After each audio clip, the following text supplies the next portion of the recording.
Apakah setan dan iblis itu bisa membunuh? Kalau tidak, bagaimana dengan korban pesugihan?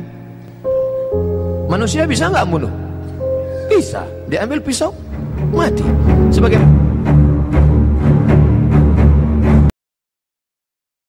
Mana manusia bisa membunuh, maka setan, jin, iblis juga bisa membunuh. Bisa membunuh.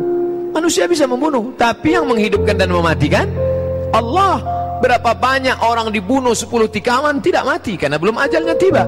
Tapi berapa banyak orang belum dibunuh sudah mati. Saya bunuh kamu, mati.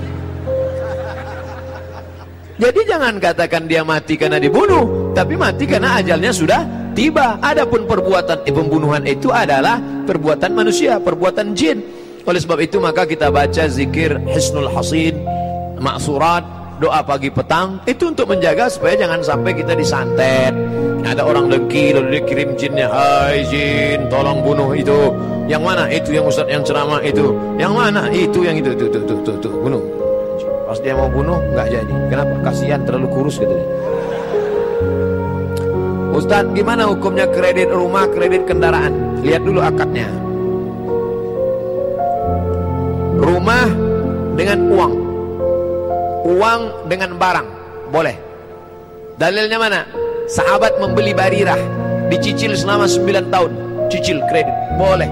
Sahabat Nabi membeli gandum, dicicil selama sekian tahun, boleh. Yang tidak boleh itu uang dengan uang, tidak boleh. Pinjam uang, bayar uang. Pinjam 100 juta, bayar 110. Pinjam 200 juta, bayar 220. Riba. Alladzina yakuluna riba, orang yang makan riba, la yaqumuna illa kama yaqumul ladzi yatakhabbathu syaitanu minal mas. Nanti dia bangun dari kubur seperti orang kerasukan setan. Bagaimana menghadapi istri yang pelit dan zalim pada orang tua dan keluarga suami? Orang tua saya pernah dirawat di rumah sakit, istri saya minta ganti dengan sebidang tanah. Dia menjauhkan saya dari orang tua saya sampai mereka meninggal. Ini suaminya sakit apa?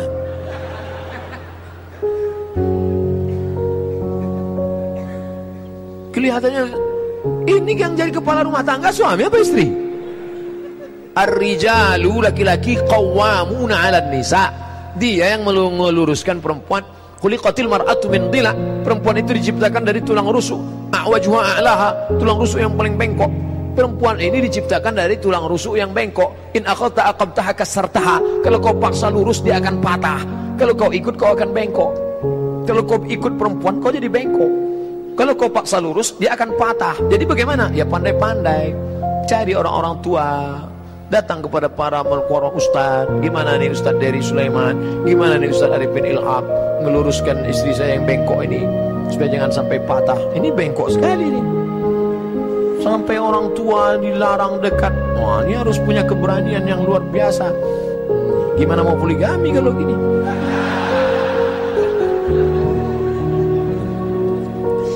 Hukum bersedekah kepada yang tidak beribadah. Bersedekah 1 orang, bersedekah 2 orang, bersedekah 3 orang. Orang lain ngasih tahu. Ente tahu nggak tadi sedekah sama siapa? Siapa? Itu orang kaya. Ente tahu tadi sedekah sama siapa? Itu pelaku dosa. Itu sedekah sama siapa? Itu WTS. Jadi gimana ini? Ternyata bersedekah kepada orang kaya, mudah-mudahan orang kaya itu terbuka pintu hatinya. Bersedekah kepada WTS, mudah-mudahan dia berhenti bertobat. Bersedekah kepada pelaku maksiat, mudah-mudahan dia sadar akan maksiatnya. Bersedekah kepada orang yang bakil, mudah-mudahan. Jadi tidak ada sedekah yang sia-sia. Tapi kalau nggak tahu, kalau sudah tahu, maka kita bersedekah skala prioritas. Ahwajun nas, siapa manusia yang paling membutuhkan, memerlukan sedekah, kepada dialah kita bersedekah. Ini ada orang susah, tapi susahnya masih kelas ekonomi. Ternyata orang susah ini pakai kelas juga. Ada susah kelas ekonomi, susah kelas VIP, susah kelas VVIP. Ini VVIP ini udah 3 hari nggak makan. Kita berikan kepada yang paling membutuhkan. Mohon pencerahan Ustaz, arti standar ulama menurut Al-Quran dan hadis. Wah, ini pertanyaannya salah. Nanya ke saya aja nggak memenuhi standar 200.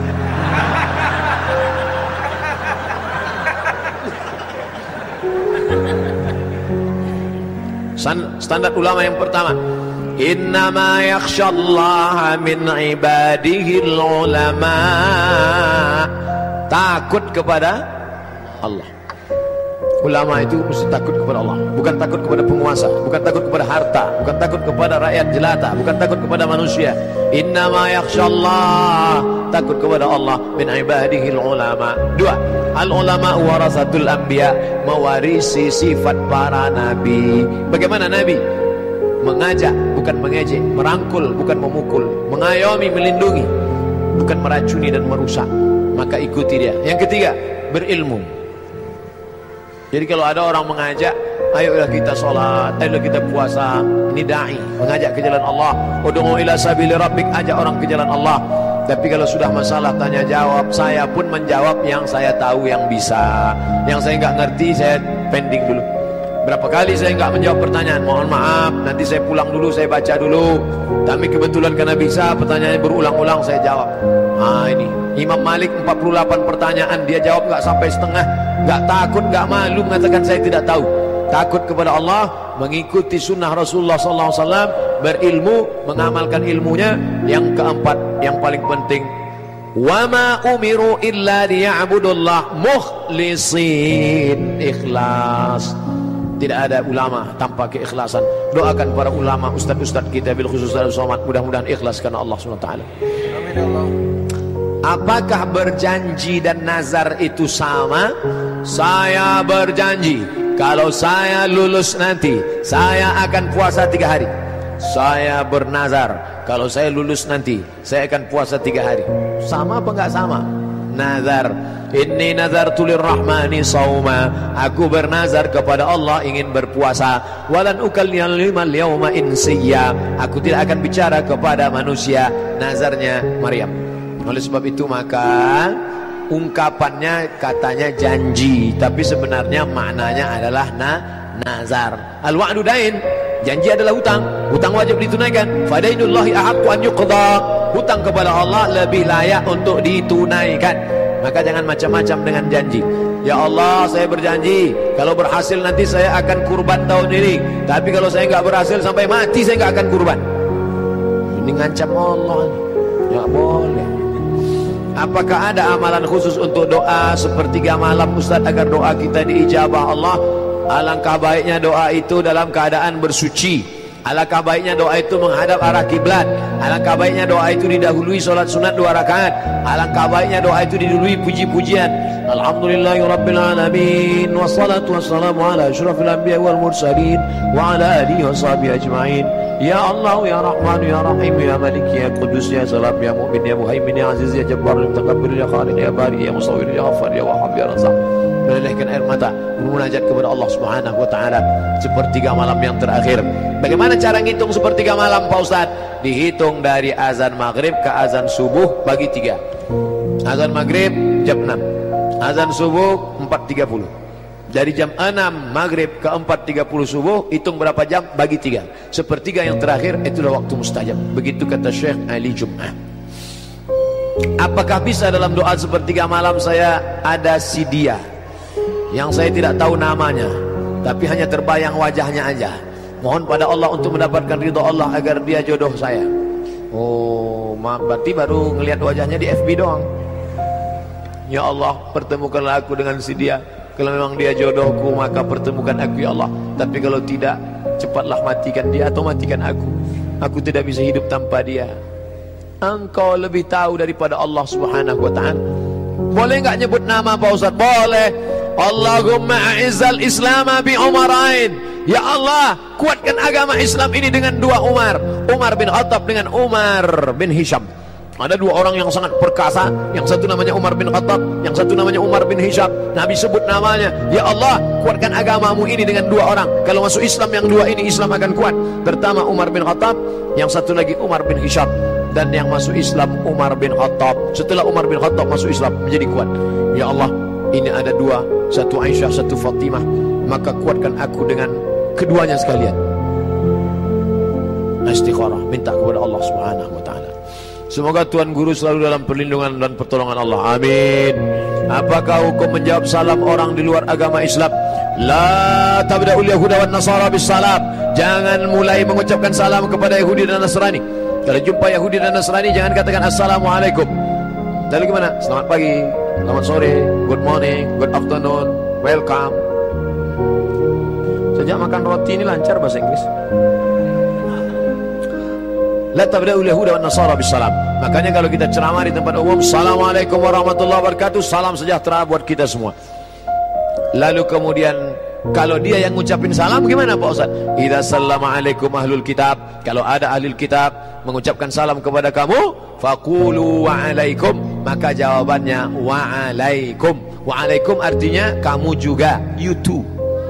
Assalamualaikum bro. Waalaikum, kamu juga. Begitu jawabannya. Bagaimana cara mendapatkan Lailatul Qadar? Seperti apakah ciri? Bagaimana mendapatkan Lailatul Qadar? Taharru Lailatul Qadri fil ashril awakhir min Ramadan. Carilah Lailatul Qadar 10 hari terakhir Ramadan. Nanti malam sudah malam yang ke-23. Malam Jumat, malam Sabtu, malam Ahad, malam Senin, malam Selasa, malam Rabu, malam Kamis. Tinggal 7 malam lagi.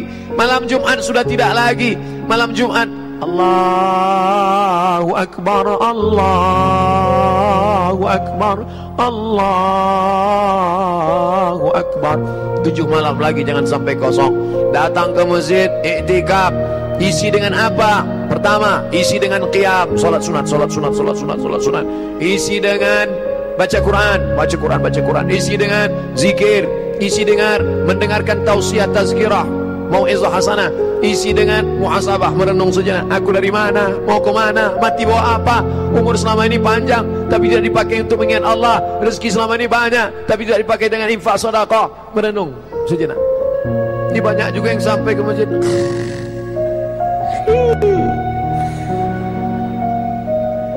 Seperti apa ciri-ciri orang yang mendapatkannya? Ada perubahan. Bukan setelah dapat Lailatul Qadar jadi tukang ngomong-ngomong. Alhamdulillah saya kemarin dapat Lailatul Qadar. Gimana? Waktu saya sedang etikaf di Az-Zikra, begitu saya turun mau ambil wudu, saya lihat semua pohon-pohon bambu rebah tumbang. Pas Quran enggak macet, membeku semua air. Memang matilah air malam itu. Bukan pada bentuk fisiknya tapi ada perubahan. Alhamdulillah Ustaz, tahun lalu ibu itu enggak pakai jilbab, tapi tahun ini setelah dia iktikaf enggak lepas. Mungkin dapat itu. Itu bapak itu Pak Ustaz orangnya pelit. Tapi sekarang setelah Lailatul Qadar, oh setiap lewat kota nyumbang. Berapa? 2.000. Apa saja amalan untuk malam Lailatul Qadar? Qiyam, salat sunat, zikir, baca Quran, muhasabah, dengar tazkirah. Pokoknya dalam masjid, jangan sampai keluar masjid. Wuduk jangan sampai putus. Kalau batal Pak Ustaz, wuduk lagi. Jangan nahan kentut sampai biru. Pak Ustaz, apa bisa kita semua ini disebut salaf? Mengingat kita mengikuti Imam Syafi'i yang meninggal tahun 204 termasuk salafus salih. Kita bukan salaf, kita pengikut salaf. Khairul qurun qarni, sebaik-baik abad-abadku. Tsummal ladzina yalunahum, 1 abad sudah itu. Tsummal ladzina yalunahum, 1 abad sudah itu. 3 abad pertama disebut dengan salaf. 4, 5, 6 sampai sekarang disebut dengan khalaf. 3 abad pertama disebut dengan salaf. 4 berikutnya sampai disebut dengan khalaf. Sedangkan kita ini adalah pengikut salaf. Kalau ada orang sekarang ngaku saya ini salaf, salaf gatal nanti. Minta doanya Pak Ustaz supaya bisa cepat dapat pekerjaan dan selalu istiqomah. Di akhir majelis kita doakan saudara kita yang ingin dapat pekerjaan, lulus kuliah, dapat pekerjaan segera, menikah, menjadi keluarga yang baik, menjadi orang yang istiqomah, mati dalam husnul khatimah.